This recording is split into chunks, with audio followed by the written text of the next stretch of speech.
With YouTube Create, it's easy to sync your footage to music. Here's how. After you've imported your footage to your project timeline, tap Sound.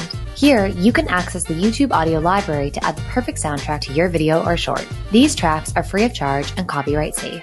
Using them won't result in a Content ID claim or affect monetization status. If you have your own audio saved to your device, you can upload it under the Your Music tab. Make sure you're only using music and sounds you have rights to use, or else you could get a copyright strike or Content ID claim when you upload your project to YouTube.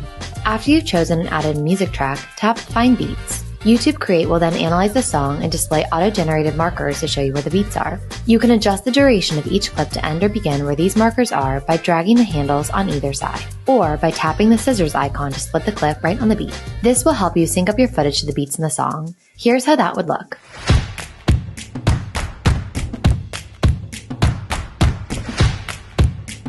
Download the YouTube Create app to try it out. With YouTube Create, it's easy to